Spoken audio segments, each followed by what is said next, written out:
Peace and blessings. How's everybody doing? Wait till more people come onto the live stream tonight. I know this is Friday. I know people are usually out. Just gonna wait and see how many people come into the live tonight.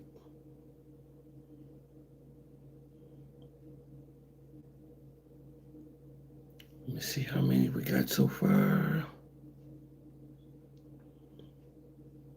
We got one person on so far. What's up? What's up? Peace and blessings to everyone. Peace and blessings to everyone.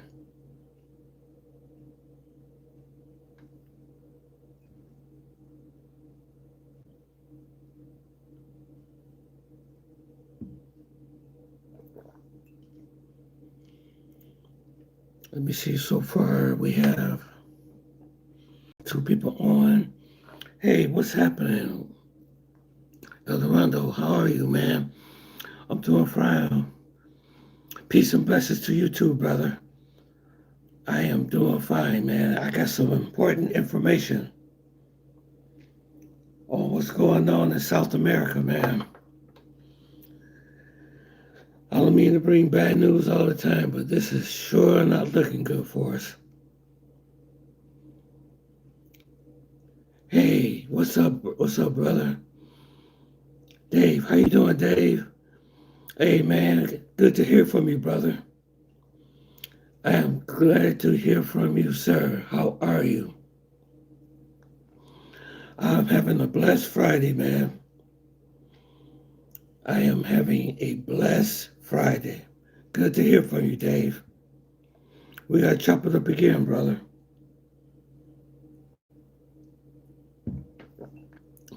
Let me see how many people on right now. Okay, we got 5 people on, so I'm going to jump right into it, man. Hey, what's up? What's up? Yeah, I'm going to jump into it, man. The situation that's happening in Venezuela is not looking good. They attacked another ship last night with 6 people that was aboard that ship. They attacked 6 people that was on that boat. This is not good. This is not good, you know. And I do understand Trump when he talking about the war on drugs. I do understand that. But I think he's going about it the wrong way. I think he is going about it the wrong way. And if they do go to war, they definitely going to drag Colombia along with it, and that's what I'm afraid of. So if you think they don't like you back then, they definitely ain't gonna like you now. They definitely ain't gonna like us now. But this situation is getting worldwide attention on us. Other countries are looking at this. Marcus, what's up, man? You always there, brother. You are always there. And I want you guys to listen to something. This is Colonel Davis. He's a retired general. Hey, what's up? What's up? How you doing? Hey, what's up? What's up, Gunner? Hey, if this is your first time, make sure y'all like and subscribe to my channel, okay? Hit the like button and subscribe. That will help me so much in this algorithm with YouTube, okay? But I got something I want you guys to hear. I want y'all to listen. And this is really scary, man. I don't know what the hell is going on, but it's making us look bad. And it's going to hurt our travel, man. Colombia is my favorite country. I have brothers and sisters down there. I call them. I have chicas down there that I know who I really care about. And if this continues, then that's going to ruin me from being able to go back down there again. I was just there about a week ago, maybe a week and a half ago. Had a great time, had a beautiful time. Yeah, you got a girlfriend. Yeah, yeah, I know what you mean. And if something, if the war jumps off, it's going to be nasty, man, because it's going to pull Colombia. Because Gustavo Petro saying that Venezuela and Colombia is one country. He said that. He said Venezuela and Colombia is one country. So Colombia's not going to sit there and just watch Venezuela get beat up. They're not going to do it. They are not going to do it. But the problem, what I'm trying to get you guys to understand, they didn't like us before all of this. Before all of this, they didn't really like us too much. Now they're going to really not like us if this war jumps out. So I want you to listen to this general, this retired general. This guy's really, really smart guy. I want y'all to listen to this, okay? Get ready to play this for y'all. Hey everybody, welcome to the Daniel Davis Deep Dive Roadshow edition, still coming to you from New York City. I can't wait until I get home because there's just too many things going on here. And I have to bring one more issue to you today that is of concern that you need to be paying attention to because things are escalating and expanding in our own hemisphere. Not with the Russia-Ukraine situation, not with the Israel-Hamas situation, but now in our own backyard in Venezuela and in Colombia and in the Caribbean Sea. Things are taking a turn, and you need to be aware of this.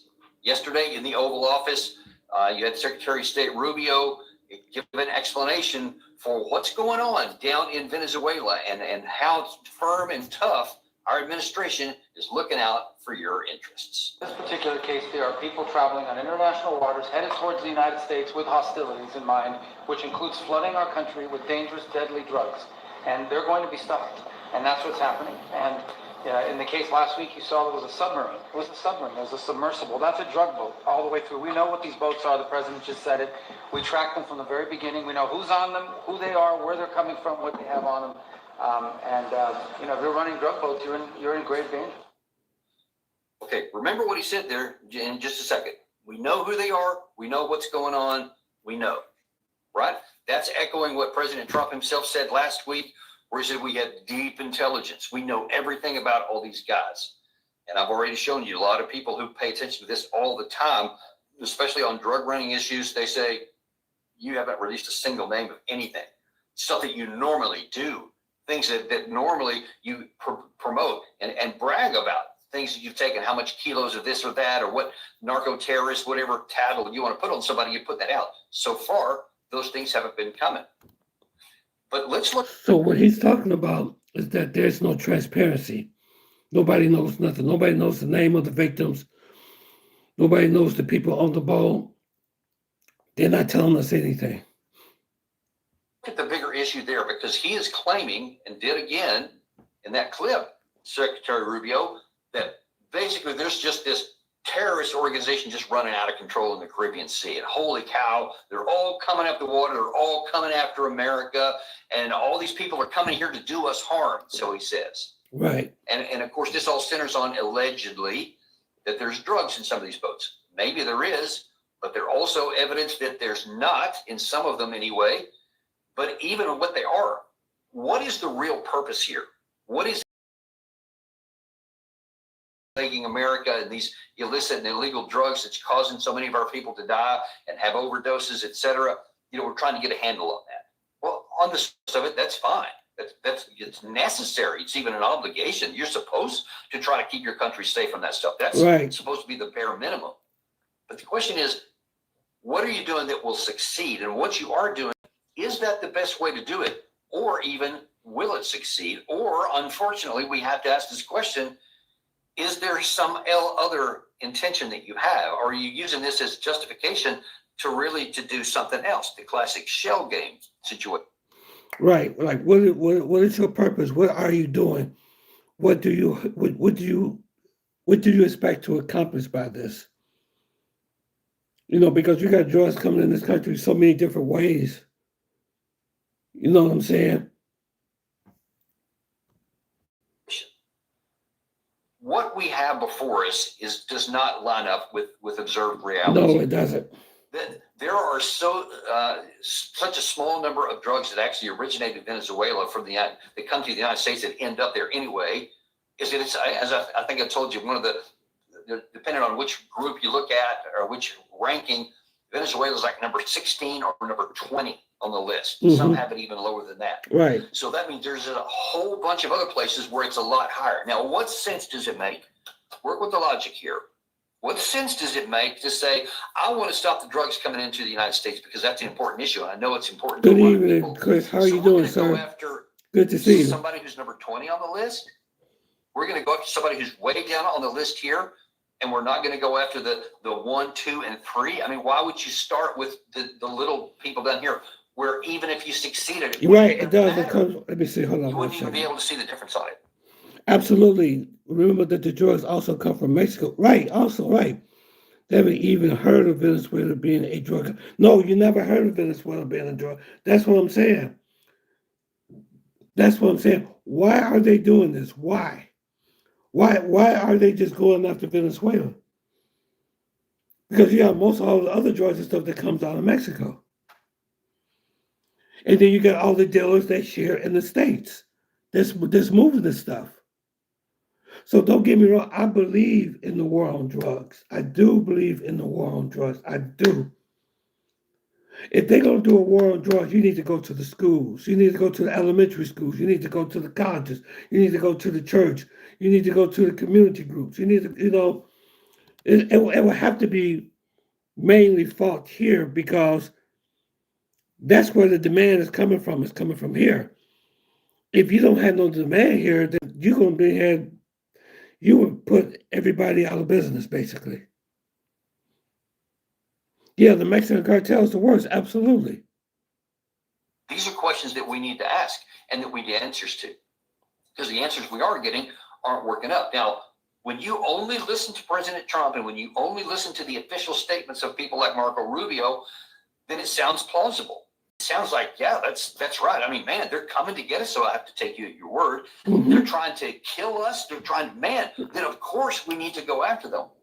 But as Senator Rand Paul said on a news event just the other day, he's got some real problems with this. And listen, up until just recently, Rand Paul has been a absolutely, big Marcus, Trump and just almost blanket whatever he's been saying. And when even this guy who has been really behind President Trump says something different, we need to be paying attention to this, especially when what he said makes sense. Well, we know from Coast Guard statistics that about 25% of the time the Coast Guard boards a ship, there are no drugs. So if our policy now is to blow up every ship we suspect or accuse of drug running, that would be a bizarre world in which 25% of the people might be innocent.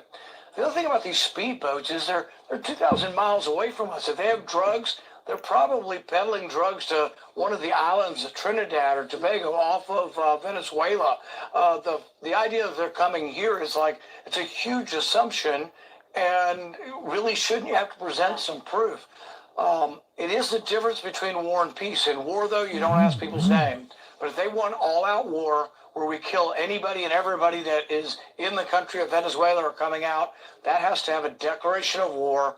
It's something that is not pretty, very expensive, and I'm not in favor of declaring war on Venezuela. Absolutely, preach. I'd go a whole lot further than say I'm not in favor of it. I'd say I not only know, but hell no. There is no, listen, the fact that that's even in the conversation should alarm every American. You're actually saying, here, let's think about here, if we're going to do this, well, then we have an authorization, because the president is not authorized. It's a violation of the United States Constitution of the 1973 War Powers Act for the president to go into another foreign country and to take legal military action, period. Full stop, black and white. That's one of the things that is clear. That's why we have the Constitution, and that's why we actually increased the clarity in the 1973 War Powers Act. Right. That's what he's talking about. We have the Constitution. There are laws that prevent this type of things from happening. What happened to those laws? It's just like me. Let's say if I have drugs on me, I'm getting ready to deliver some drugs or something like that, okay? I'm getting ready to go to A to B. let's say law enforcement has surveillance on me, okay? I'm going to go from point A to point B to deliver those drugs. You got the sheriff's department, you got the regular police, you got the DEA, Drug Enforcement Agency. Everybody knows what I'm getting ready to do. En route to my destination, they surround me, right? Does give them authorization to execute me at the same time? No, they can't do that because we have laws that protect for that type of behavior, which is called due process. But here, there's no due process. Make unambiguous that that's the case. That power is exclusively in the Congress, or at least it is on paper. Now, in reality, it's God not. bless you too, brother. Shredded by the day. Until now, if literally, folks, hear me, it may no longer exist at all. It may not even exist on paper. Now, President Trump may be able to do what he wants, but the fact that a senator is actually saying, listen, if you're going to do this, we have to have a congressional declaration of war. You can't just go in and kill somebody. But you see that that's what it's looking like. Yeah. That's what we're doing so far. And listen, this is making us look like the great bully. The great bully. This is not keeping America safe. It's not even has anything to do with America safe. I'm concerned that it has something to do with some different things because this, I don't know if you've been paying attention to this. We showed you when a lot of this Venezuela stuff happened that there were 8 warships in the area and a lot of troops. Mm-hmm. Well, that has increased now. Now that there is up to 14% of the U.S. naval fleet in the area. 14%. You see that now there are 14 different assets in there, in addition to some Coast Guard cutters, a lot of air power, a lot of training going on, even on Puerto Rico. Well, Chris, they need to do something, man. They need to do something. They should rule against. I mean, I'm surprised the Congress haven't done anything. Because what's so sad about you got innocent people are becoming unalive. That's what's really sad about this situation. There's a lot going on here. It is not at all unreasonable for Senator Paul to be saying, hey, we need to be talking about, before you keep expending this, because this looks like you're preparing to go to war. When you build up that much combat power in a place that it doesn't normally occupy, and you are doing lethal military strikes, then this has every earmark that you are preparing and have even started for combat operations. And when Trump himself admitted that he's authorized the CIA to conduct operations inside of Venezuela, folks, this is a problem here. And let me tell you, this is not just me saying it's a problem. Obviously, Maduro's not liking this, but it's not even this. It's somebody who has been, up until recently, a friend of the United States, somebody that for decades we've helped out, and that's the president of Colombia, who is so... I'm listening to Colonel Davis. He's a retired colonel of the U.S. military. And he has a channel. His name is Daniel Davis. Okay, these guys are respected military retired officials, and they give their own analogy how they think that this is going. And this is not looking good for us. Hey, how you doing, Carl? What's up, man? What's up, everybody? What's up? Everybody hit that like button and subscribe for me, okay? Please do that. I appreciate it. I'm just going over. We got 2 things to talk about tonight.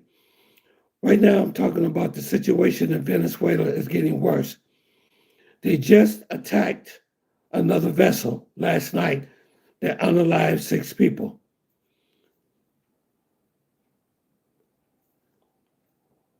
So how this is going to affect our travel?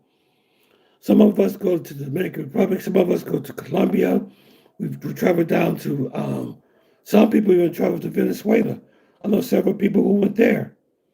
Some people travel to Brazil. I mean, we go to different countries, and we travel abroad, and we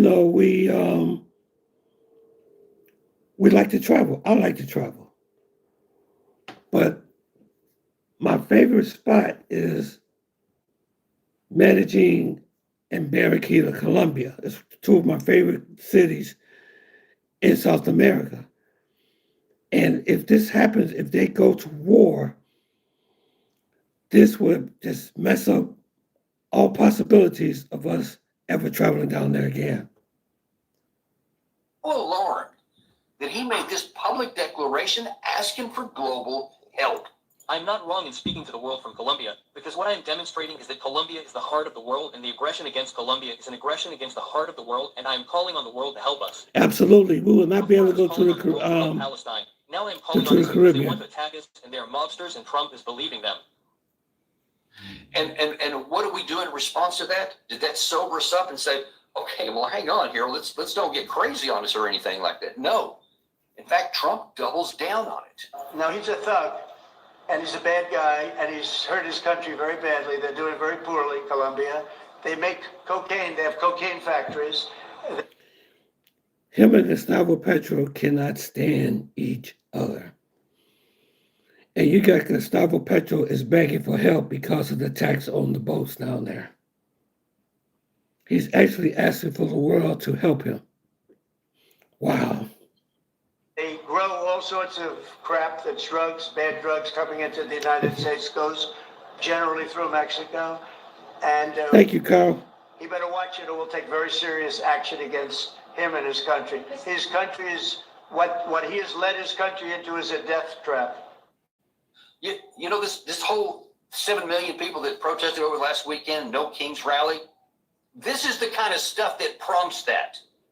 Because now that you heard out of his own mouth, President Trump will take really strong action. Meaning I will take really strong action. Not Congress. He will not listen to the senators. He will not listen to the House of Representatives. He won't listen to anyone. If I feel like it, I will kill him.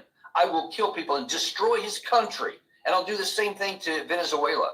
Folks, this makes us look like a monarch. This makes us look like an autocrat, where a man has the power to bring our country into our country. I'm on the right side, Marcus. That is the serious issue here. Don't minimize this. Don't just keep saying, oh, well, he doesn't mean that. Or Trump says a lot of stuff.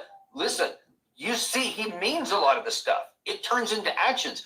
People are being killed regularly in the Caribbean Sea right now. Yep. And one of the reasons why the Colombian president is so infuriated is because he has evidence that a fishing boat and some Colombian citizens who he claims were not drug runners, even if they were, they're Colombian citizens that were killed by our military on international waters, something there is no law for.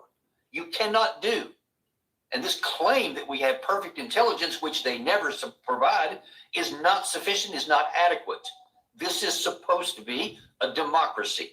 You don't get to rule by fiat. You don't get to just say, just go along. I'll do whatever I want to do and trust me. Yeah, that's what we're being asked to be. And that pathetically. No, this is the United States of America. Absolutely. And we're going to have to do something at some point. Maybe more than just this one-off protest, this No Kings rally, and content yourself with, yay, we did something. Because if it doesn't take more action, if we don't do more, folks. Marcus, what do you want me to say? I say I'm on the right side. I'm on the side of right. Or I don't support no wrong. I'm saying it's wrong for those boats to be attacked. You know what I'm saying? Because you don't know who's on those boats. You got women and children that's probably on those boats. It doesn't matter on what side. I'm on the right, whoever's doing right. And I'm against those attacks on the boats. I think they're going about it the wrong way. Absolutely, we have to pray for our Venezuelan friends and family. Right. You got innocent people that's being unalive. And believe me, when I was down in Colombia 2 weeks ago, I met Venezuelans that was there. And I was very nervous.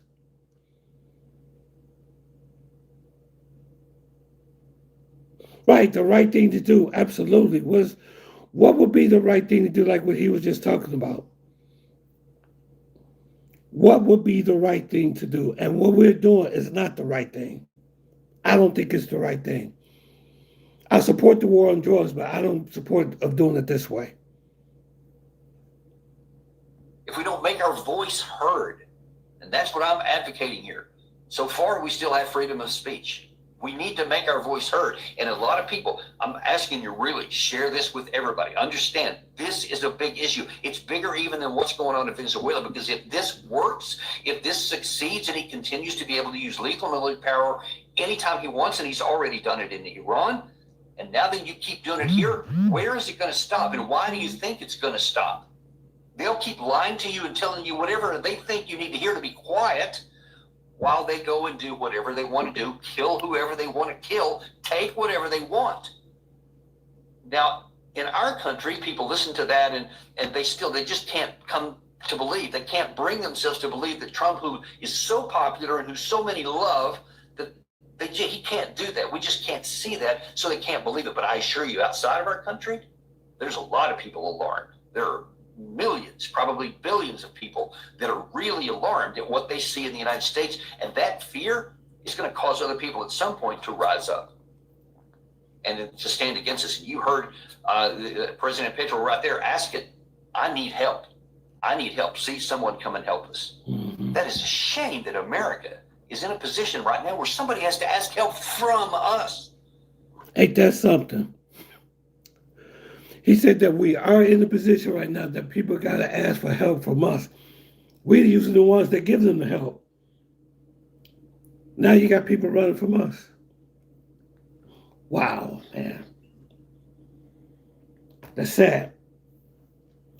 That's really sad. So the right thing to do is not to hurt people, but who has nothing to do with... Yep, that's what I'm talking about. There are women and children on those boats.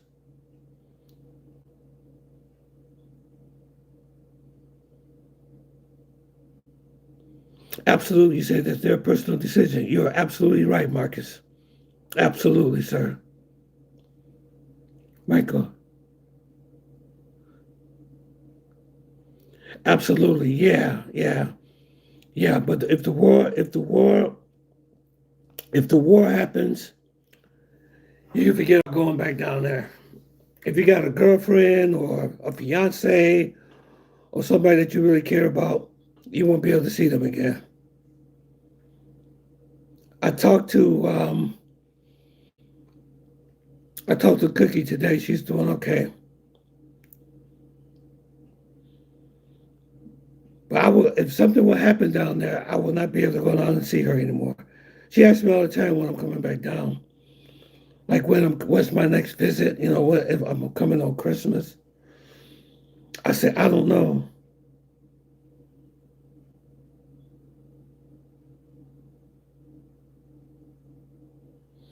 Yeah, you have to think for yourself. You're absolutely right, Marcus.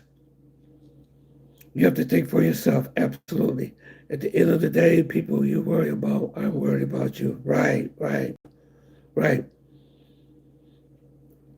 I just can't believe this is happening, though, man. I just can't believe it. I just can't believe that the place that I really love the most is being destroyed. The paradise that I created is being destroyed. Could be destroyed. I hope it don't. But it's not looking good. We got 10% of the whole entire naval fleet off the Caribbean down there right now. So they're planning on doing something big. They got aircraft carriers. They got F-15. They got fighter jets. They got everything down there on the Caribbean.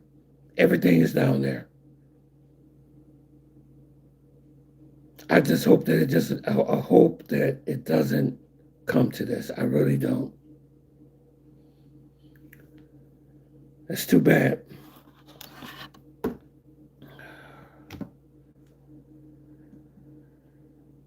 Okay, I got something else I want to talk to you guys about. Let me see if I can pull this up for you.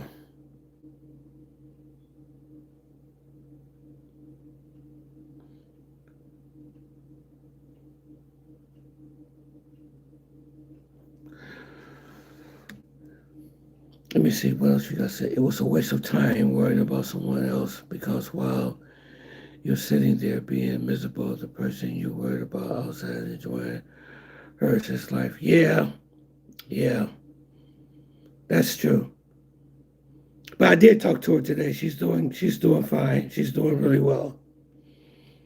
She has a 8-year-old son that she's getting ready to do a birthday party for. So I wish them happy birth. I wish their son happy birthday. Yep. So she's getting ready to give him a birthday party.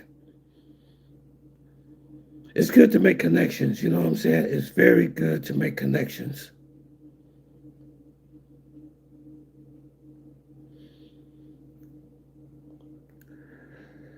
So the next thing I want to talk about is never bring your wife back to the States. Always keep your foreign wife in her country. Because I've heard so many stories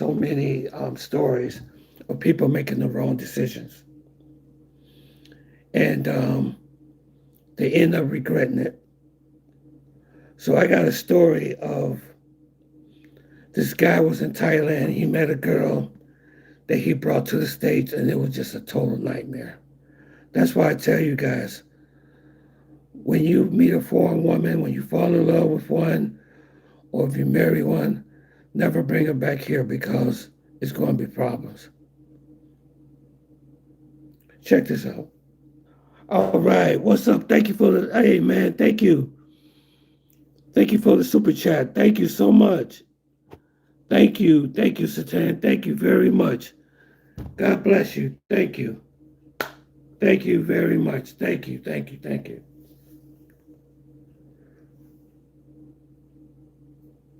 To the bartender, then walked over and asked if I wanted another beer. Her English was decent, better than mine would have been if roles were reversed. I told her, sure. She sat down. No games, no hard sell, just quiet eyes and a half smile that did something to me I didn't expect. I felt. So what happened was he met a Thai girl at a bar.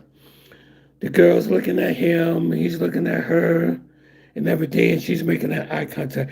You remember what I told y'all about, those illusions, those images that they send you. You know what I'm saying? But behind the illusion, they have a purpose behind that. And usually it's not good. So watch how she manipulates him. Noticed. That's all. Not judged. Not pitied. Just seen. And maybe that's where the trouble started. She didn't glide into my life like some movie entrance. No wind-blown hair, no spotlight. Just a normal Tuesday night in Chiang Mai. And there she was, standing under a flickering string of red lanterns, holding 2 beers and asking in a soft, nervous voice, "You want company, honey?" It was the honey that got me. Not because it was seductive. It wasn't.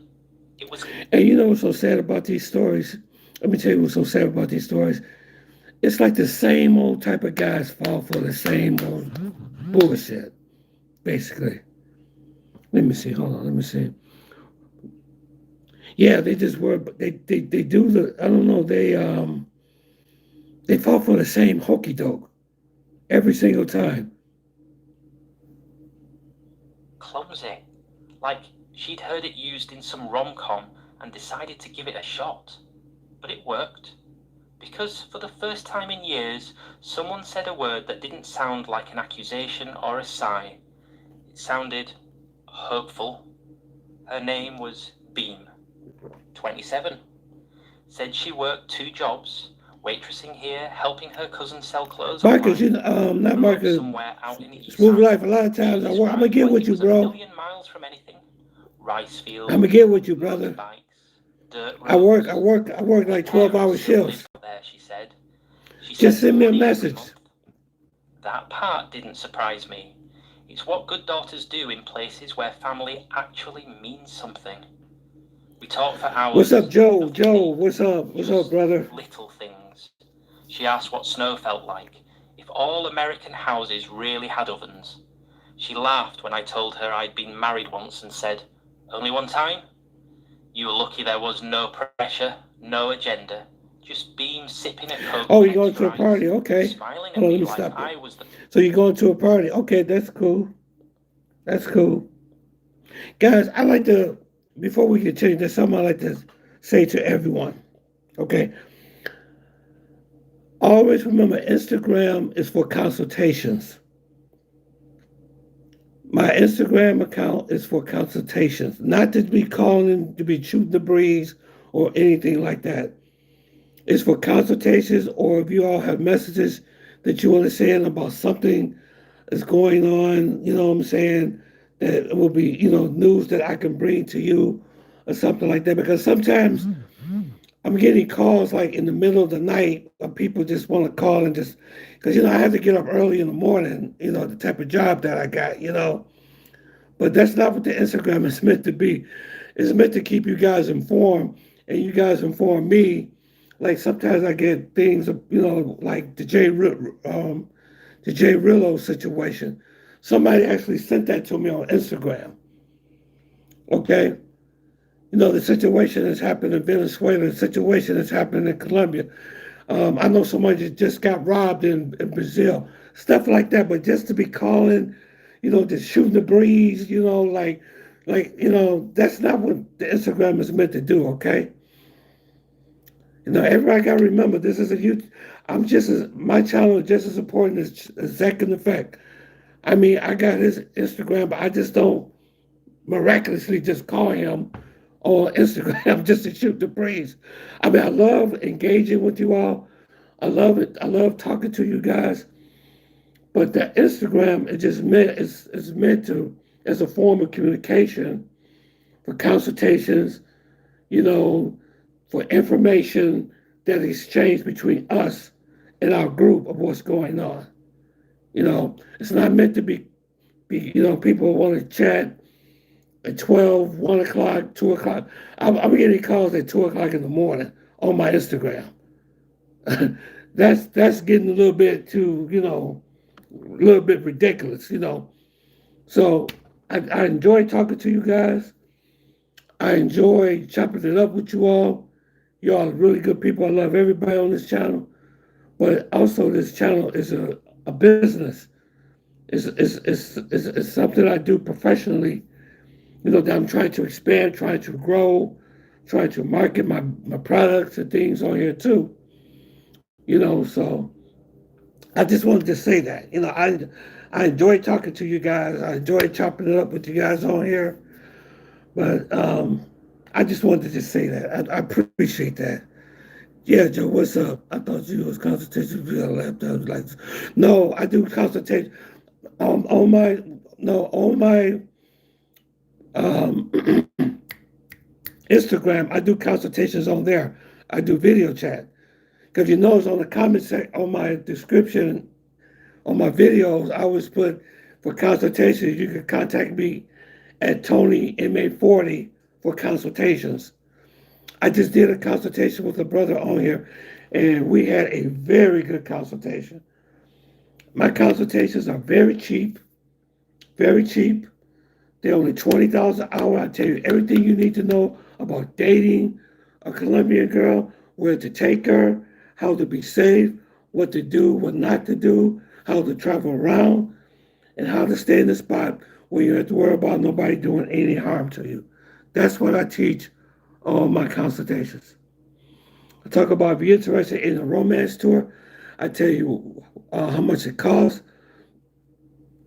what to do, what not to do, what to pay for, not. We talk about everything on my consultations. But that Instagram is really meant for consultations and for businesses, you know,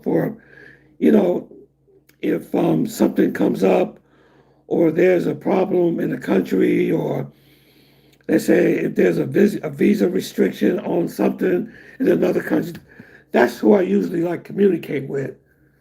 And they contact me on Instagram.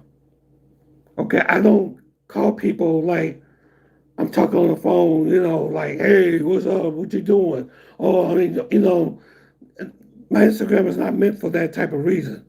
It's not meant for that. It's meant for business purposes only. But I love chopping up with you. Just leave me a message if you want to talk about something or something. Then we'll get together. Okay, okay, that's cool. But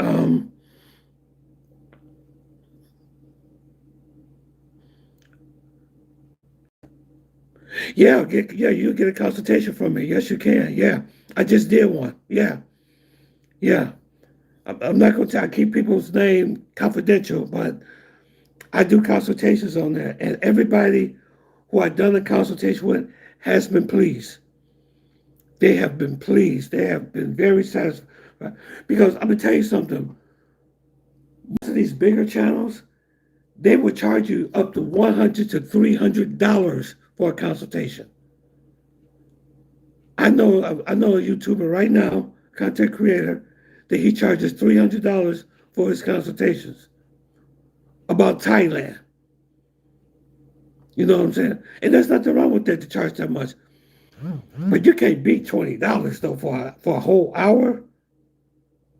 Booker T, what's happening? What's happening? What's happening? What's happening? No, I do it. I do it on video conference on Instagram. You can do it. You can do it.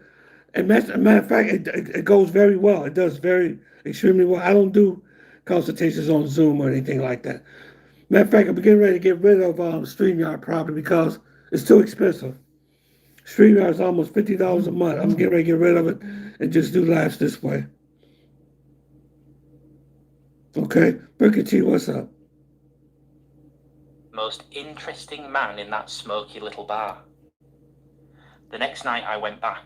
Didn't plan to. I was just wandering and ended up there again. She waved like we were old friends. Brought me papaya salad without asking.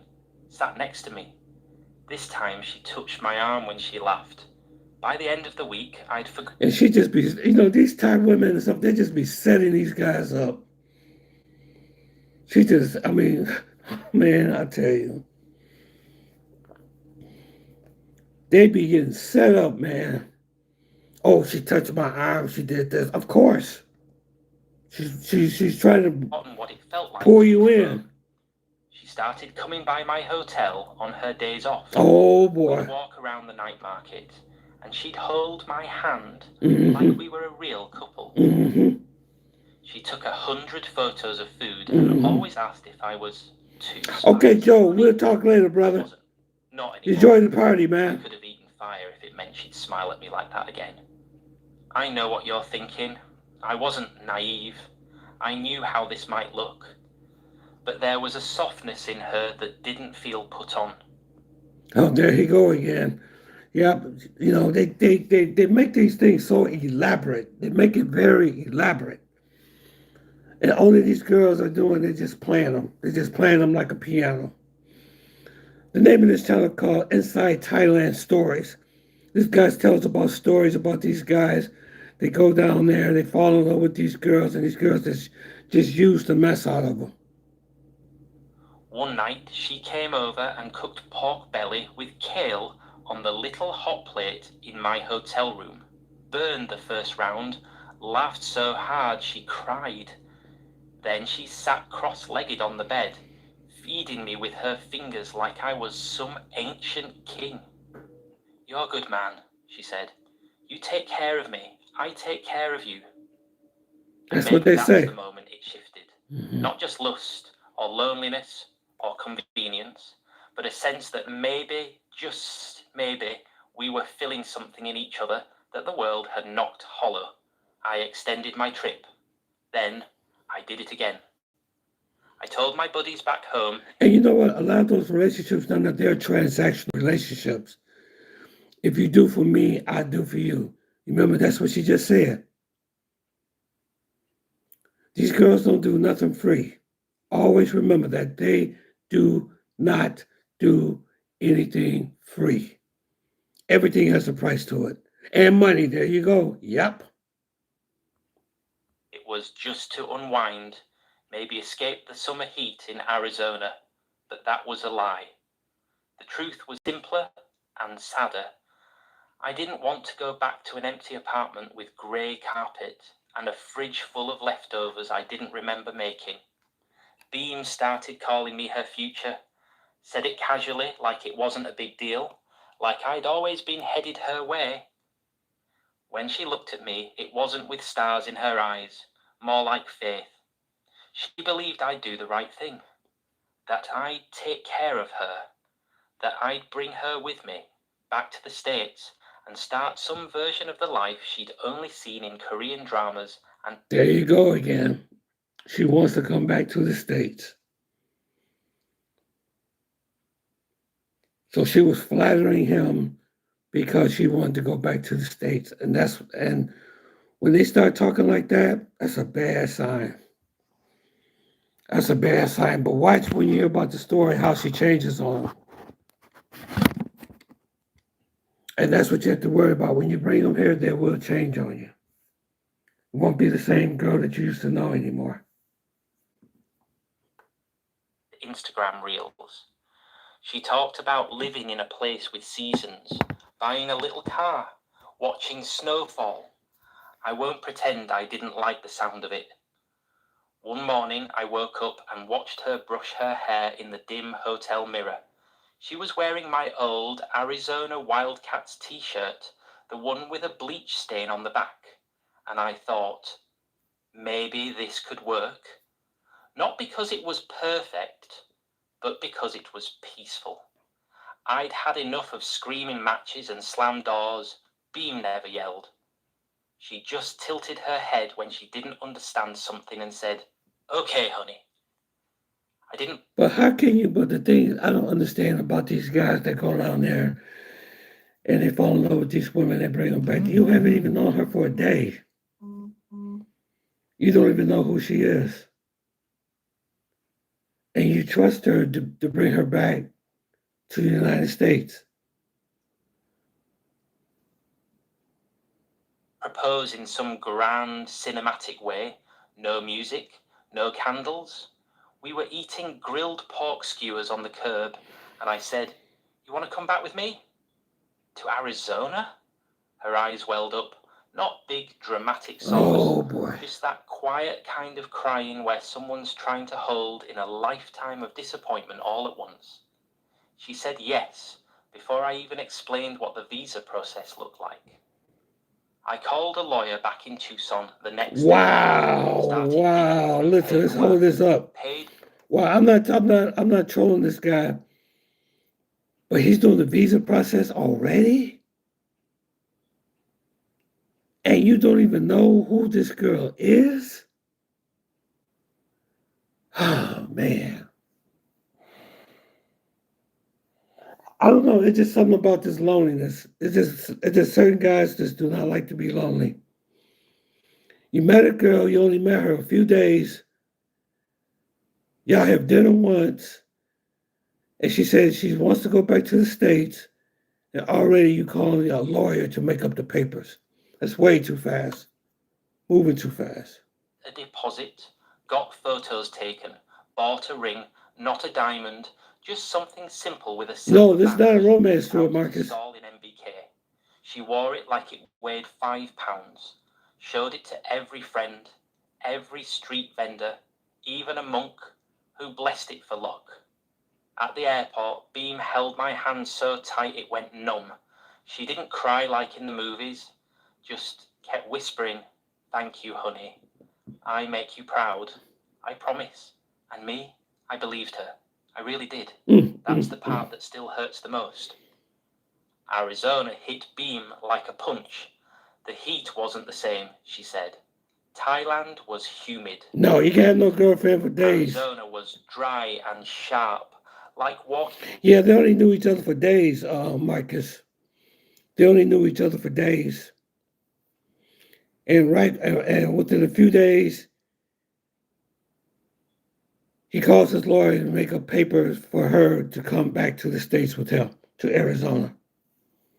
But watch what happens when he brings her to Arizona. Through a hairdryer, she tried to be polite about it, but I could see the discomfort on her face the second we left the airport. She pulled her hoodie tight around her and stared out the car window like she'd just landed on Mars.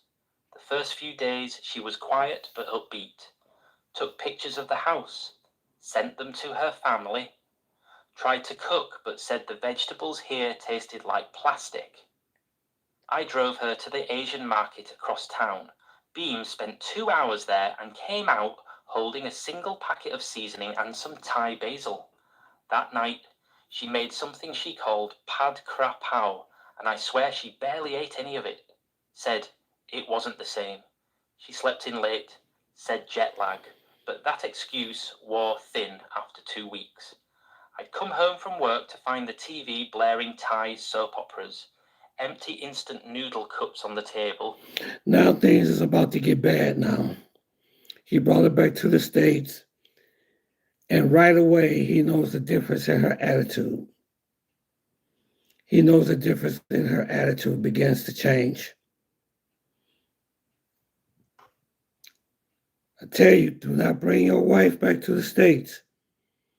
Keep her in her own country, please. And her scrolling endlessly on her phone. Every time I asked how she was doing, she'd smile and say, "Okay, honey." But her eyes stayed on the screen. When she finally got a part-time job at a nail salon, I thought maybe things would shift. I drove her to and from work, helped her open a bank account, bought her a new pair of sneakers, but her attitude got colder. She stopped holding my hand, stopped asking me how my day was. She'd talk on the phone in Thai for hours and then brush me off when I asked who it was. There were little things too. She'd leave the stove on, leave the door unlocked. One night I found her sitting outside on the back step, smoking something she said was herbal. She barely looked up when I asked what was wrong, just said, "Nothing. I miss home." It hit me then. I hadn't brought over a woman looking for a new life. I'd imported someone who wanted a postcard version of America, filtered, curated, trimmed of all the boring bits. What she got was an aging man with a stiff back, a low credit score, and a dusty house that smelled like coffee grounds and carpet cleaner. And what I got was someone who had already started looking for a way out. The first real gut punch came on a Tuesday. Hey everyone, welcome back to Inside. So now she wanted to get out. Ways I couldn't understand. But the signs kept stacking up. Noon started wearing perfume to bed. Not every night, just some nights.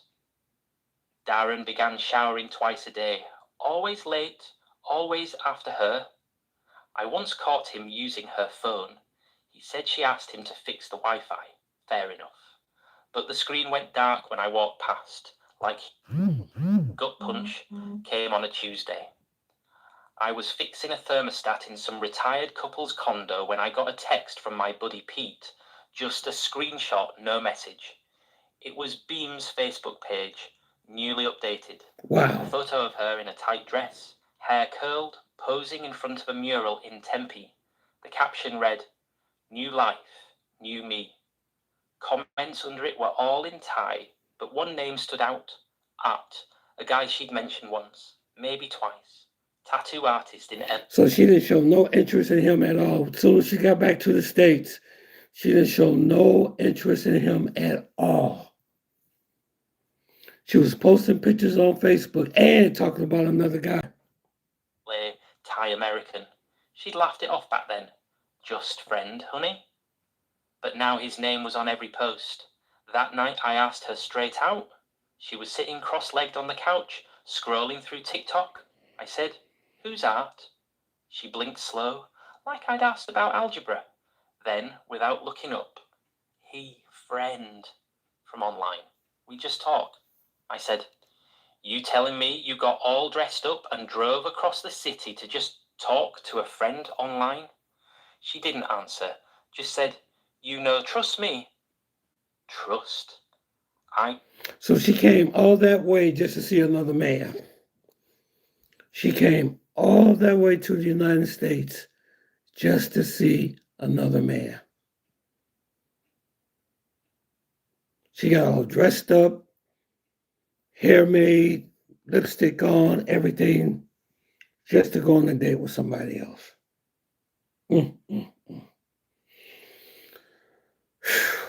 Flown her across the world, paid for her visa, bought her clothes, gave her a roof. I trusted her with my whole damn life. After that, something broke. I started checking her phone when she left it charging. The messages were in Thai, but I could translate enough to get the gist. She was sending selfies, telling Art she missed Thai food, missed real company, that she was stuck here with an old guy. That one Call hit him like an a old pie to guy. the ribs. One weekend, she didn't come home at all, claimed she'd stayed with a Thai girlfriend in Scottsdale. I knew she didn't have any close Thai friends here. I tracked her phone location through the Find My app on the iPad, motel off I-10.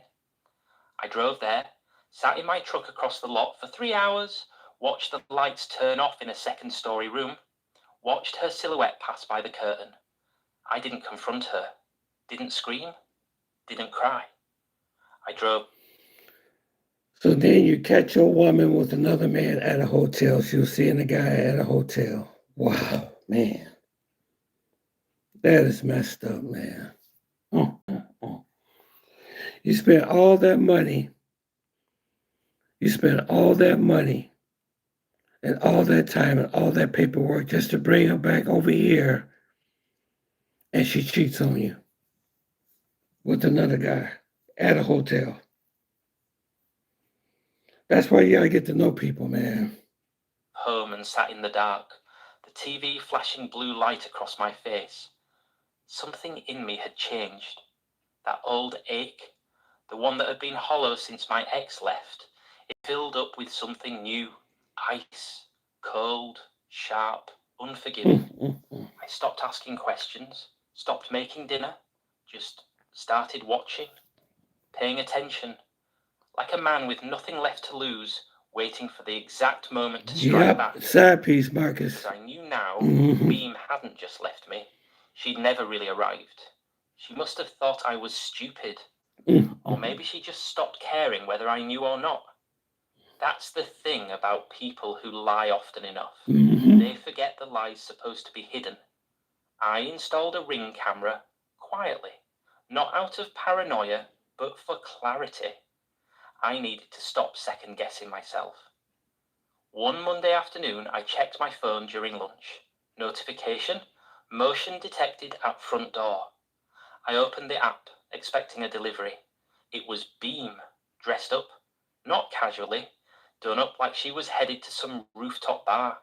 Tight jeans, heels, hair curled and lips done in red, which she never wore for me. A few minutes later, another alert. A man pulling into the driveway. Tie, tattooed arms, flip-flops, car engine still running. Beam walked out, got in the passenger seat, and they drove off. I sat in my truck holding my sandwich like it was made of glass. Something inside me went quiet.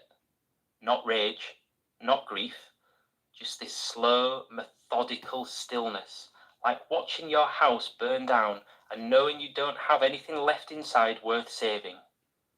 She came back late that night, smelling like cheap perfume and someone else's car, said, "Sorry, honey, long day. We have too many customers." I just nodded, didn't ask anything. Wow. Empty cues. And she lied to him too, talking about she was at work.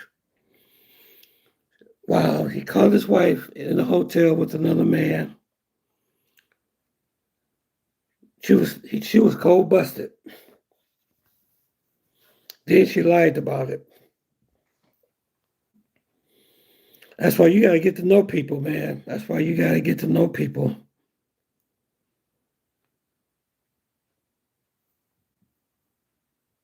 Poured her a glass of water, handed it to her like she hadn't just driven a dagger between my ribs. She thought I was still orbiting her gravity, but I wasn't. I'd already started my exit strategy. Once you accept the truth, I mean really let it sink in, past the denial, past the ache, past whatever fragile story you told yourself to survive, things start to shift. The noise dies down. You don't wake up wondering what if. You don't analyze their smiles or hold out hope they'll come around. You just see it, plain as daylight. This wasn't love. It wasn't confusion. It was a con, dressed up like affection. I stopped asking questions and started making lists. Beam's Instagram posts, her Thai language comments to art, run through the Google Translate app line by line, the motel receipts, the Ring camera screenshots showing her getting into Art's car, laughing like she hadn't left a man at home making spaghetti for two. I printed everything, built a file so thick it looked like I was preparing for a custody battle. Only this wasn't about a child. Well, what happened was, let me finish telling y'all this story. Is that he finally woke up. He finally woke up and he sent her back to Thailand. He got a one-way ticket and he sent her back to Thailand. You know. Yeah, that's too bad, man. Yep, so. All right, guys. Looks like I only got 3 people left on here. I'm going to jump off. And I would just giving you guys the update of what's going on in Venezuela. And just telling you guys how important it is. How important it is to make sure you vet the woman that if you decide to bring her here to the States. I would never do it. I just hear these nightmare stories about they change, their personality change and everything, and they're not the same person that you thought that they were. Let's see how many people I got left on here so far. I got 4 people.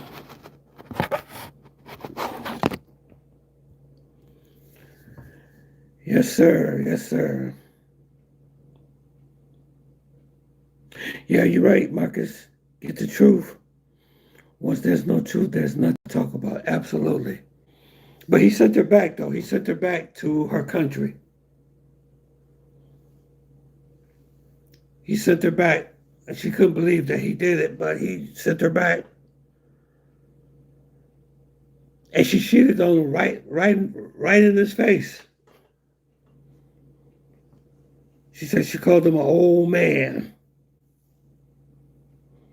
Said that he was just an old man. Wow, that's too bad. They say that anything is too good to be true. It usually is. The first red flag is when she said, I'm curious of living in America. You know, I like the change of seasons. I'd be like, nope, I ain't taking you back here. Yeah, but a lot of guys, they fall into that trap, though. They do. They fall into that trap.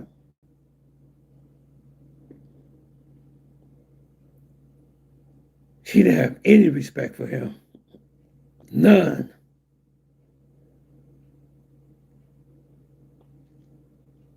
Meeting guys at hotels. Wow.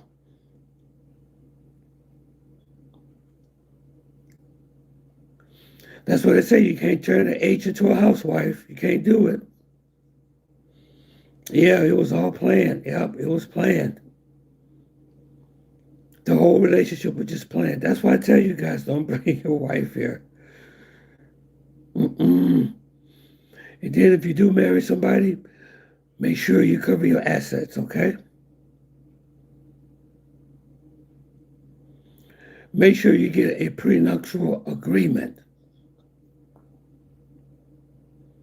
Don't put your house, don't put your car, don't put all your assets in nobody else's name. Don't ever do that. Because I told you guys a story about this guy. He met a Colombian woman that he brought the whole family to the States. Her, the mom, and her cousin. and found out that the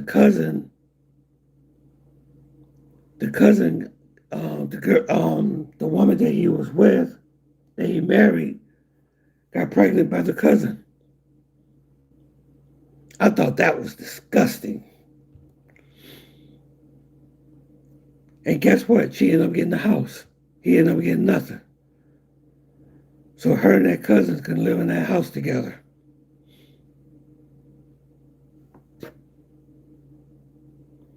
Always get a prenup. Prenup, prenup. What's mine is mine, what's yours is yours, because you never know what may happen. Because that woman that you bringing back that you bring here could be an H.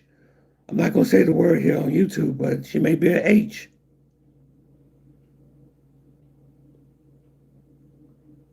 And you just providing and paying for her habits.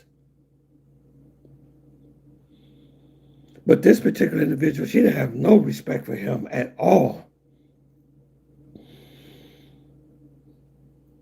She was on her phone, flipping on her phone, talking to him on the phone, texting and all that stuff.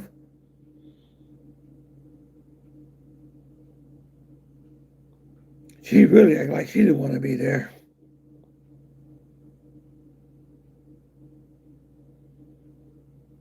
Hold on, I'm going to get something to drink. I'll be right back.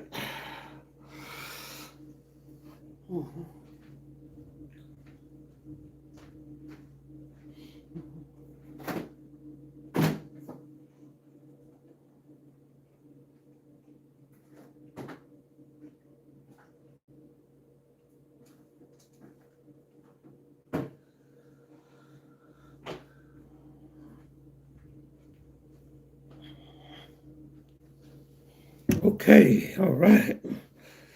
I guess like you're the only one on tonight right now. How's everybody doing tonight on this Friday night? What y'all doing?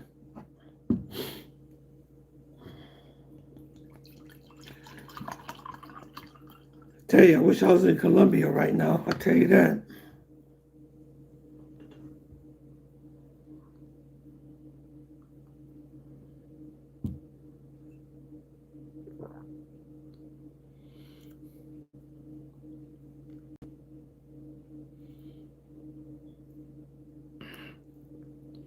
Yeah, you're right. It was all planned. It was all planned, man.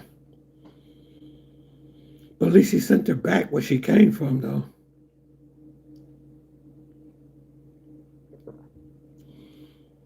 I don't think she got his house or anything like that. Thank God he didn't put her name on his house.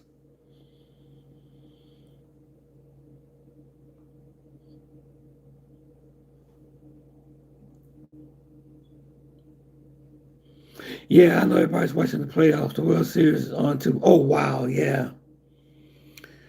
Yeah, I'm going to get off of here in a few minutes. One thing about YouTube, it's very difficult competing against mainstream stuff like the World Series and the NFL playoffs and the NBA playoffs. I mean, it's always something. Everybody watch their sports. So you try to come on the time when everybody's not watching their sports. Yeah. Oh, man. Oh, wow. Yeah, the gambling investigation. Yeah. They say they got possible LeBron James, too. They say LeBron James may be mixed up with that. I don't know, but you know what though? I am a conspiracy theorist. It could be a shakedown or something.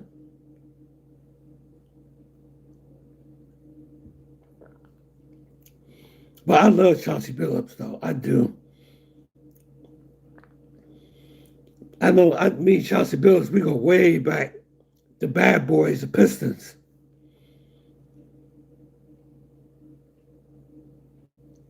Yeah, they talking about even Kevin Garnett may be into this too.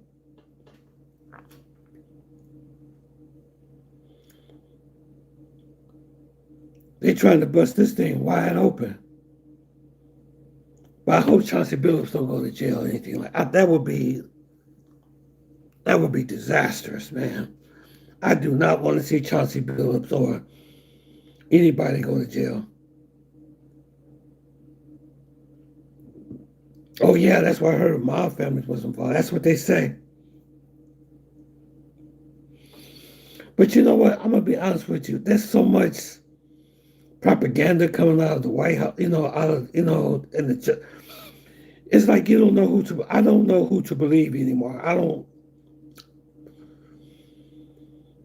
All this stuff that's coming out, and stuff, from the Justice Department and all of them, the DOJ. I don't know, man. I don't know. I really don't know anymore.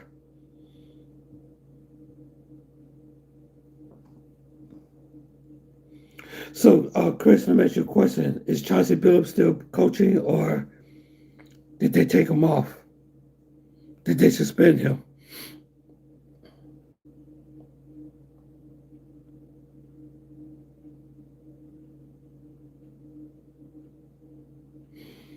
Let me see. Did they? I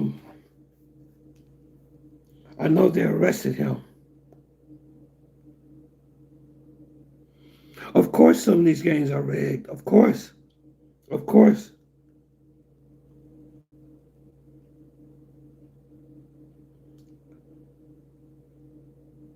Let me check my phone about Chauncey Billups. Let's see.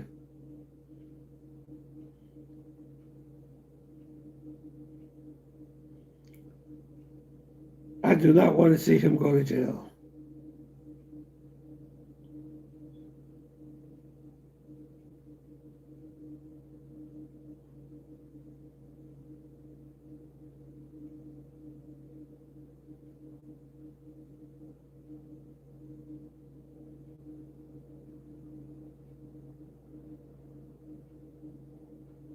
Let me see if he's still arrested.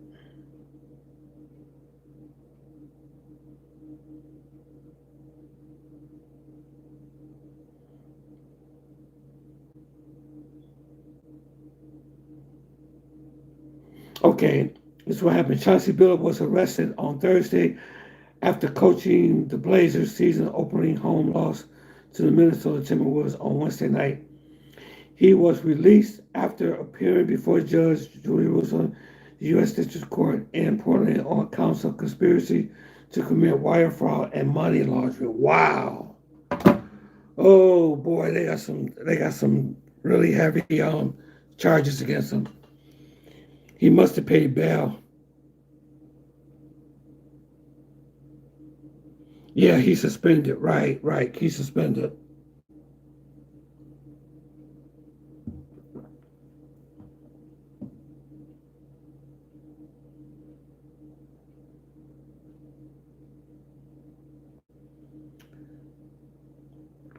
And Terry Rozier also, they got him.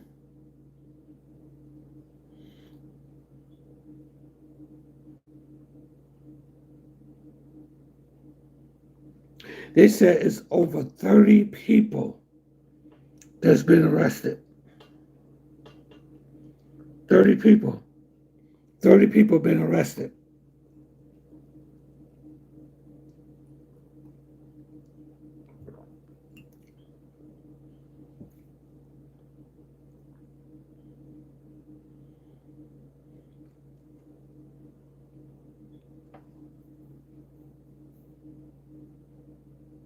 But there's more though. There's more players.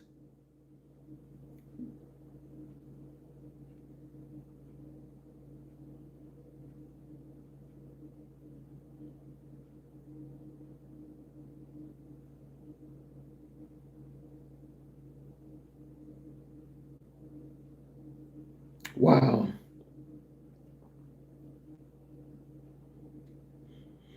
They say he's been released from arrest. He must have paid bail.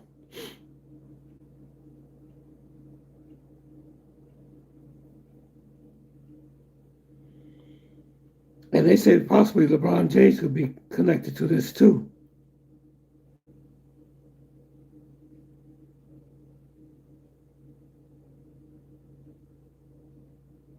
Wow.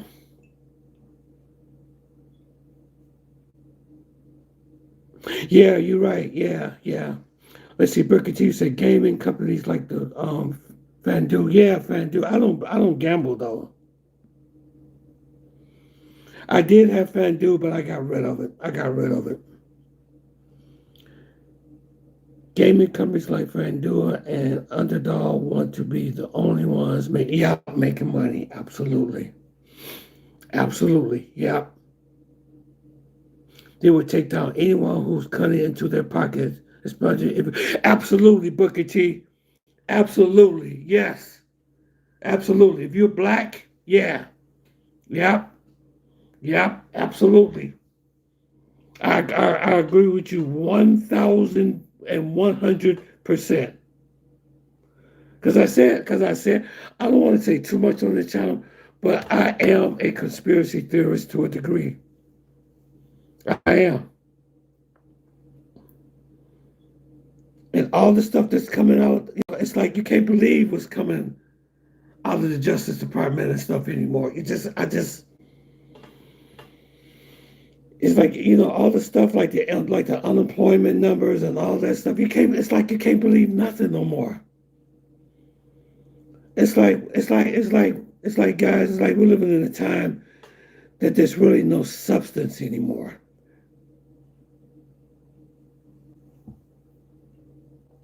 There's no substance. You can't believe nobody anymore. You say AI would make it easy to catch these type of gamble. Absolutely. That's why I don't gamble. I don't gamble at all. I do the stock market. And so far I've been winning. I've been doing very well on the stock market. Reason why I don't gamble is because I hate to lose. And a couple of times that I did gamble on FanDuel, I lost every time. I did it. A friend of mine, I have a friend of mine. I'm not gonna mention his name, but he's a compulsive gambler. He's a compulsive gambler. I know guys right now. I'm not joking. I know guys who basically spend a whole paycheck in gambling. They spend their whole entire paycheck gambling and lose.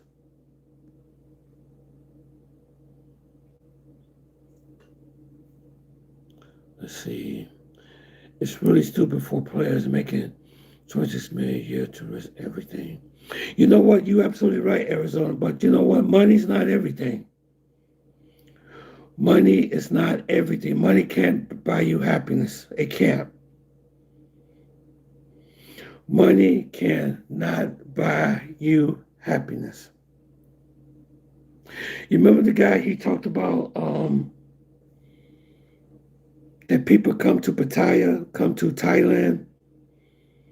They never been there before, but they just leave and they go there and they retire there. And then when you first get there, it's the lights and the girls and everything. It's all new. You got all these women hitting on you and stuff. But they say after like 6 months, it said that life becomes old. It becomes old. And the excitement goes away. And then a lot of them become broke. And that's what caused a lot of them to unalive themselves.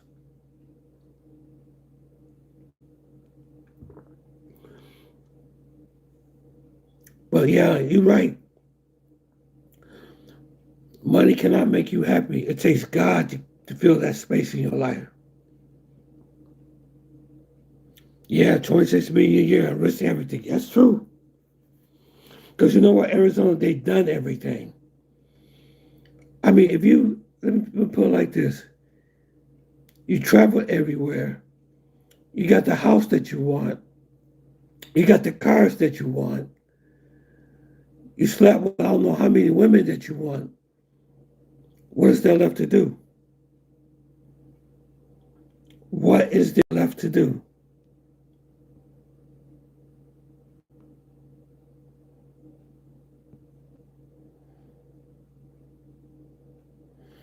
You say you love your girlfriend, Gunnar Cisco? Oh, okay, you already told me that, bro.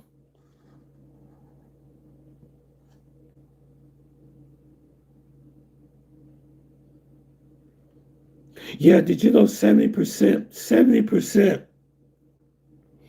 of people that have that win that jackpot, the lottery, the big jackpot, like the Mega Millions, the Powerball, 70% of them go broke within 5 years.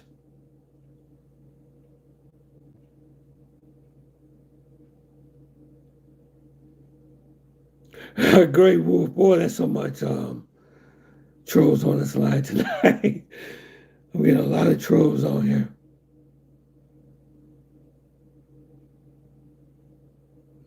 I know, I know, I know. You know what? I kind of believe what Booker T said about the conspiracy about FanDuel and all those companies.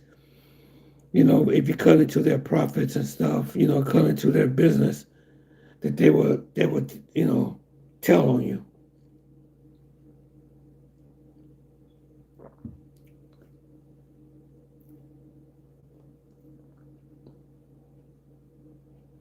But I don't, you know, the times we live in now, I don't believe. It's like I'm to the point that I don't believe in nothing anymore. I don't believe it. I don't know if they're telling the truth. I don't. It's like we don't have the truth anymore. It's like we don't have the truth anymore.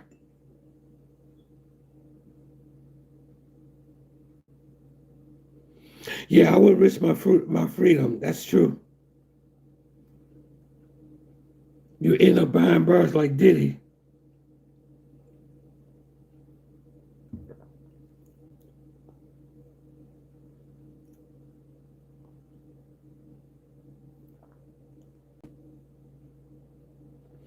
Yeah, that's true, Marcus. But unfortunately, people don't invest their money right. They say 70%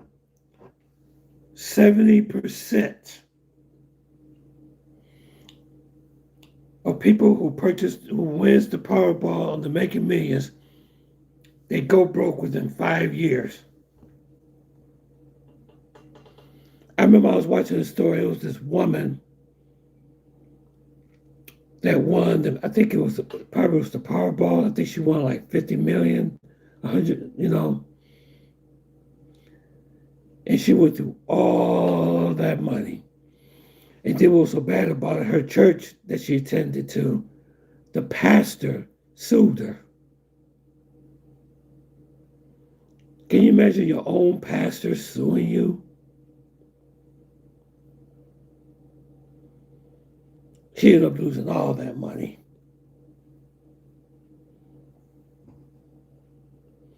She was giving the money away to relatives and stuff, and she didn't manage her money right. She lost it all.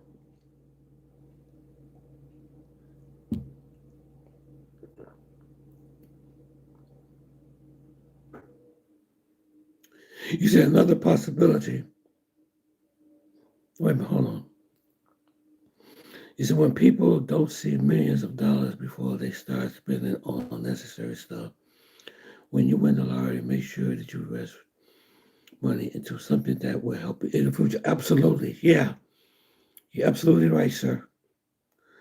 Another possibility is some of those players could have been in a lot of debt and repay their debt that they had to fix debt. It's possible. It is absolutely possible, Booker T. You absolutely could be telling the truth, Booker T.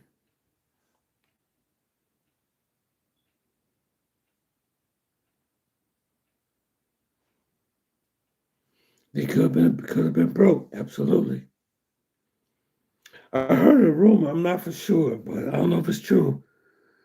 They say Floyd Mayweather is really broke.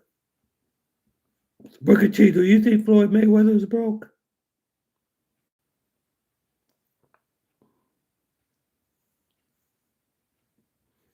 Do y'all think Floyd Mayweather is broke?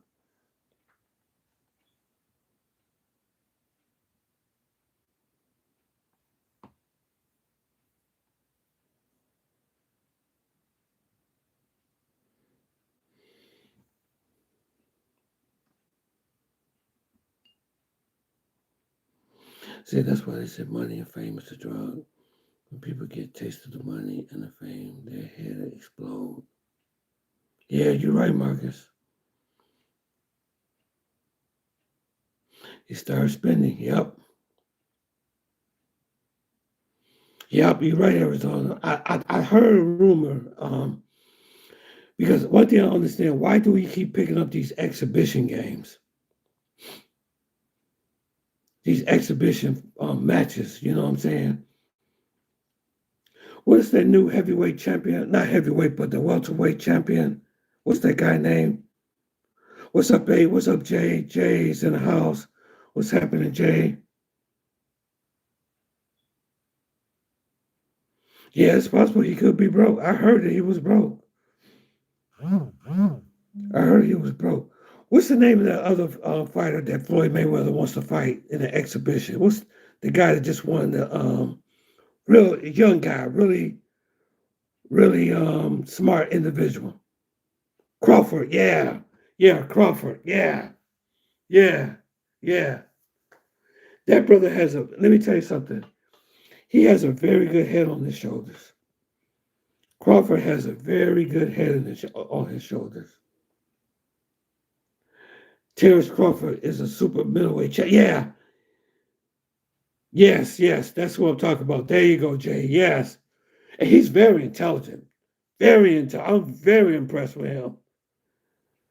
He's a very intelligent young guy.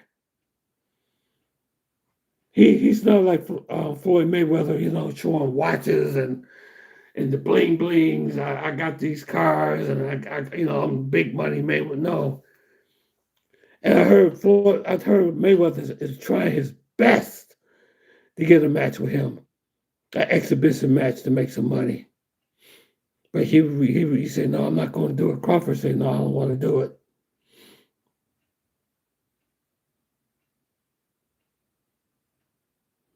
Yeah, Floyd Mayweather had, but I'm not for sure.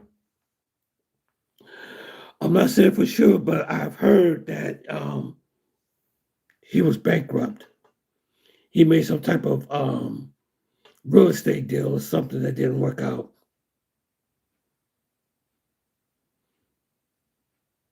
Yeah, but that Crawford, he's a very smart dude, very smart guy.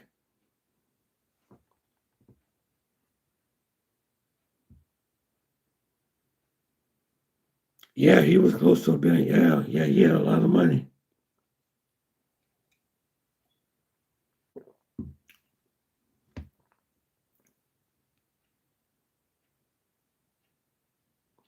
Oh wow. Okay.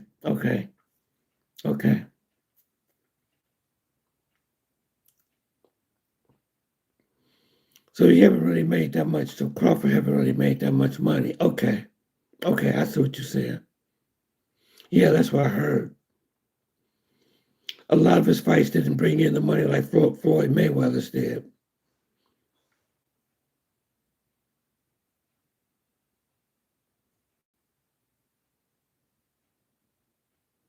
Yeah, Jay, right. Bad investments. Yeah. You're right, Jay.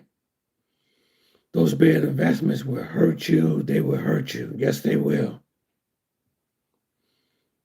That's very important how to invest your money.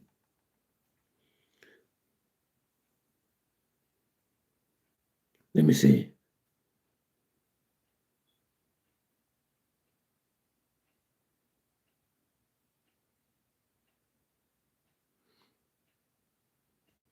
Yeah.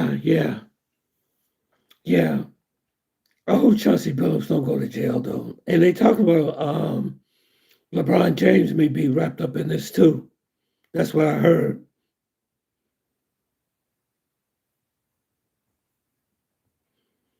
But I like what Booker T said because I am a conspiracy theorist to a degree. This could be, you know, a shakedown too. Somebody ratted them out because somebody's not getting paid, or somebody you mess with somebody. Like he mentioned, FanDuel may be angry that they're going around, they doing their own, betting and everything, and they're not making no money.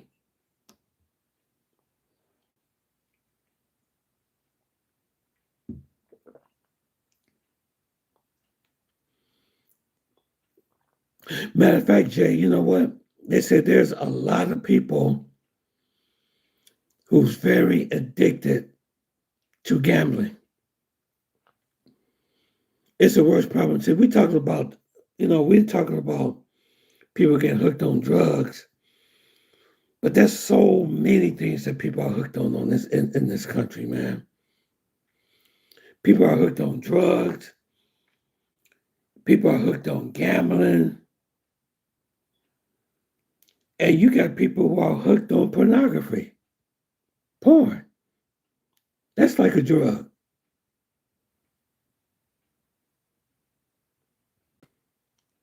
So they talking about this war on drugs, attacking Venezuela. I said, you got a problem here in the country. Why are you way over there? We need to fix the problem over here.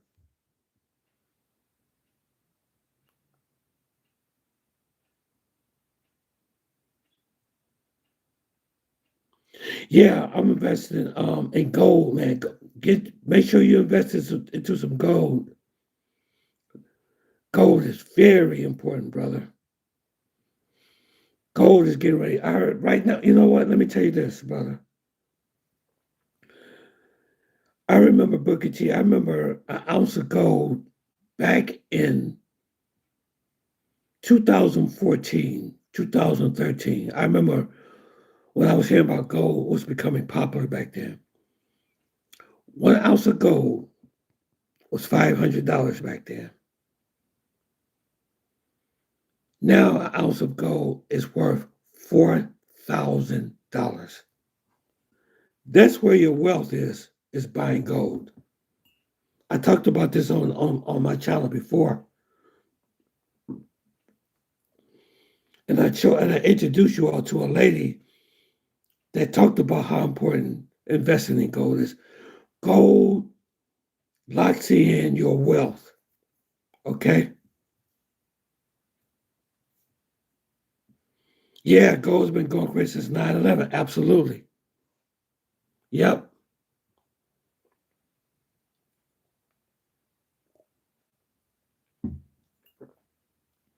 Yes, gold's been going crazy for a while. Absolutely.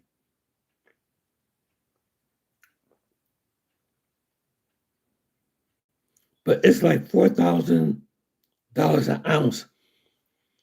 So if I would invest if I would made substantial investments in gold back then, I'll be set. Because gold ain't going nowhere. It's going to always be worth something.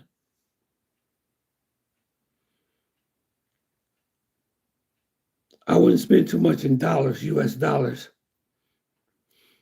Hey, do a favor for me, guys. Make sure you like and subscribe, please. Please. That will help the algorithm so much, man. I appreciate it. Make sure y'all like and subscribe, okay? Clint Torrey, you said, I'm a rich mofo now. Hey, brother, I heard that. But we're going to start talking about, on this channel, we're going to start talking about investment. But what's the best thing to invest by? One thing I can give y'all is gold.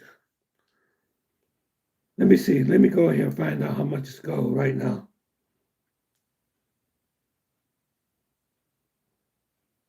I do own some gold too. I do.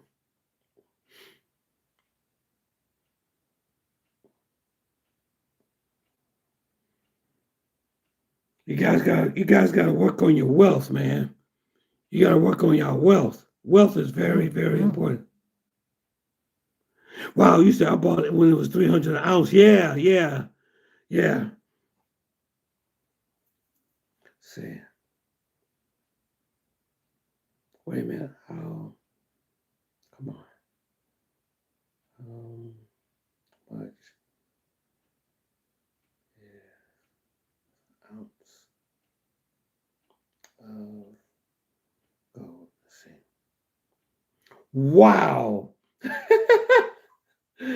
They said an ounce of gold right now is $4,127. That's how much gold is worth right now. Wow.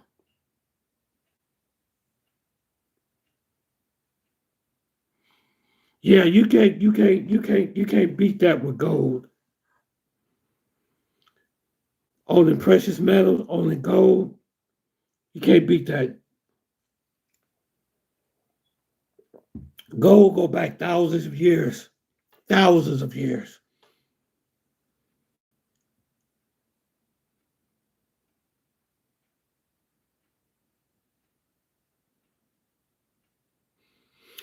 You said, wait a minute, small businesses only should do well next year. Yeah. I want to do will call, not the alpha buy. I don't understand what you're saying, Jay. I want to do the will call. Okay.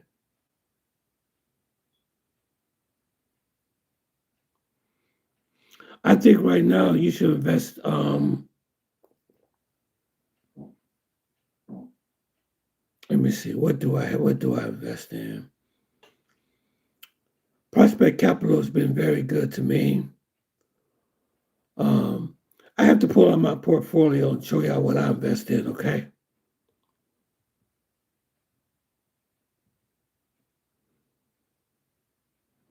But right now, I can tell you gold is the place to be right now. Because this new BRICS currency and everything that's happening now, they're going to a gold-backed currency. Matter of fact, China's getting ready to back their currency with gold.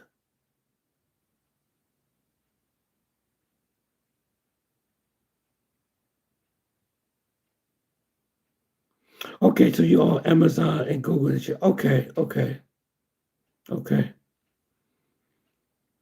Next time when I come on here, I'm gonna give you guys a list of what I got, okay?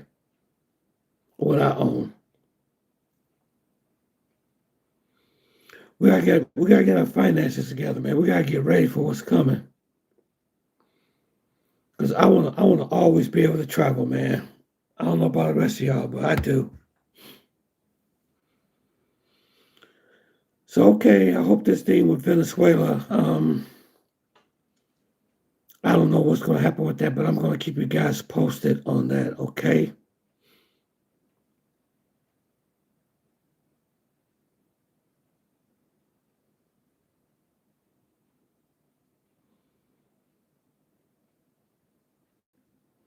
Yeah, that's what I'm doing. On the next live, I'm going to tell you guys what my investments are, okay?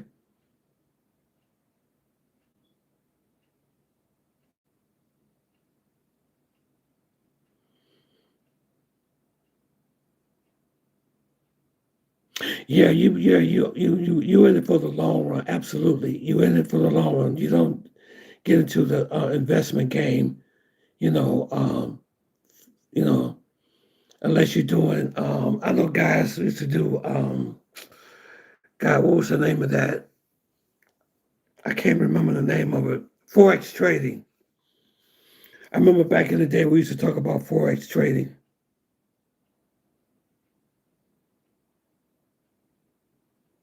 Press 53.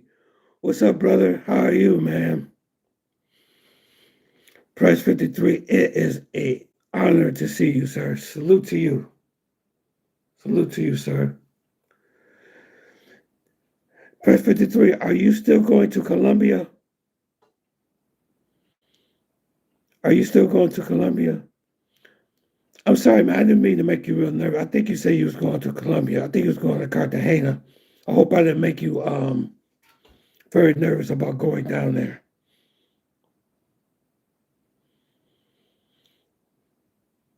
Salute to you, sir. Salute.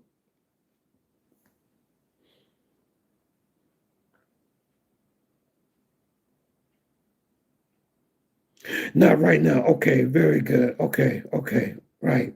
I'm sorry, man. I didn't mean. I don't mean to. I didn't mean to make you feel nervous, or I didn't mean to, you know, pour water all over your plans. But it just things down there. It's just not good right now. Things down in Colombia right now and in Venezuela is just not good. I'm glad I went down there when I did. I'm glad. I'm glad. I'm glad I went down there while I had the chance to go. You know, but things down there are just too hot right now. It's good to see you, sir. See, I'm getting notifications about Maduro. Just let me see. I just got something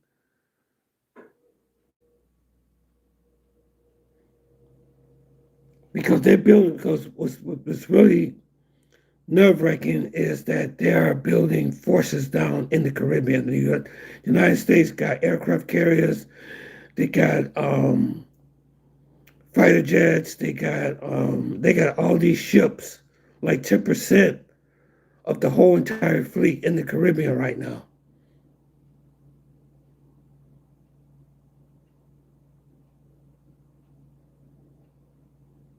Yeah, yeah, yeah, right. I seen right. We seen the news, man.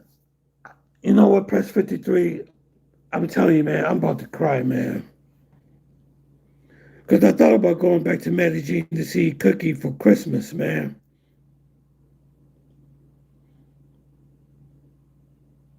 Yeah, forex trading. Yeah, you have to know what you're doing forex trading.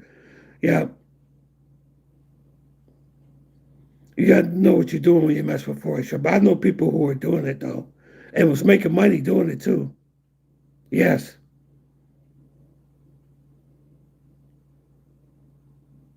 Yeah, they say if a war broke out, you can't be in the Caribbean. Yeah, because what I'm afraid of, Press 53.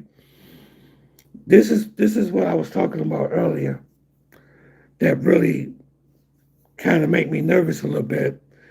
Is that make sure everybody hit that like button for me, okay? It says only 9 likes. Make sure y'all like for me, okay? So we can push this video into the algorithm of YouTube. But really, they got me nervous about this war is that they will close the airspace quickly. They will close the airspace quickly. There ain't gonna be no flights coming in and out of Colombia if there's a war going on in Venezuela. It's not. American Airlines and United and all those flights that go down to Colombia, they're gonna restrict it. It'll be restricted airspace.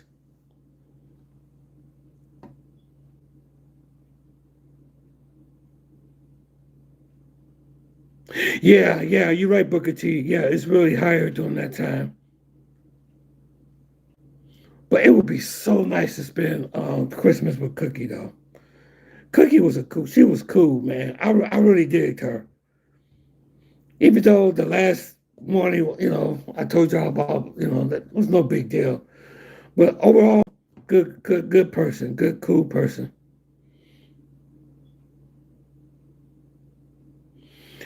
Clint, we're talking about the Venezuelan war. We're talking about there's a possibility that Venezuela could be invaded by U.S. forces, which I hope never happens. I pray to God it doesn't.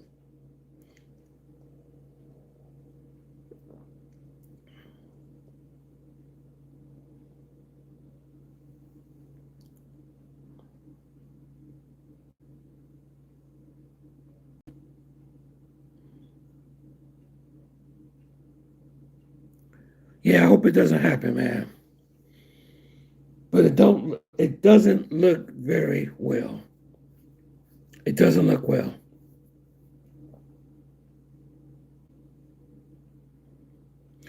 Okay, guys, I'm going to get off this live, and I appreciate everybody for coming. Thank you very much. I hope I said something tonight that can help everybody. What I'm going to do is the next live I get, I'm gonna give you guys a list of the stocks that I own, okay? And we get some investment tips and everything on we got to work on our long-term strategic finances, okay? All right, Booker T. All right. Good night, Mr. Press 53. Always good seeing you, sir. Before I go, Press 53, I thought that you was maybe going to Brazil. I know somebody just got their phone stolen in Brazil too.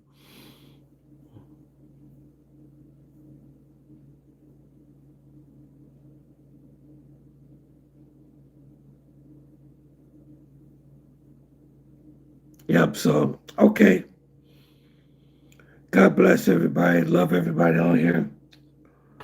And I will see you guys on the next live, okay?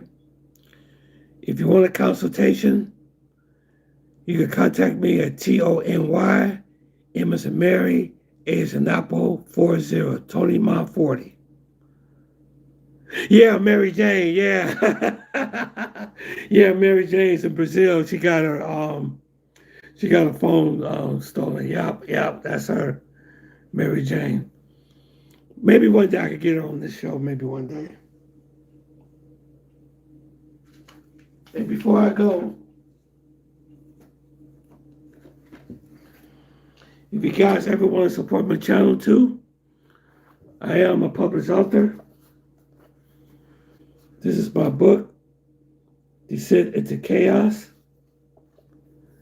Great book, man. Great sci-fi. But a lot of the stuff I have on this book, in this book, is what I predicted in 2005.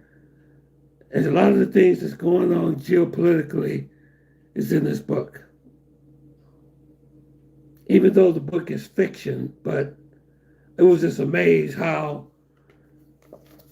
some of the things that I have in here is actually happening today.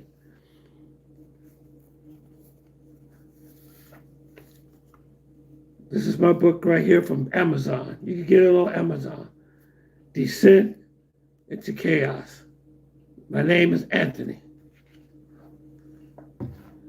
And this is the other format, a little bigger, on Ingram Sparks. You can purchase this book, okay? That will help with my channel, and you will have something for yourself. Some of y'all donate, and but you'll have something. This is me, Tony, published author, guys, doing something positive, okay? This is it right here. All right.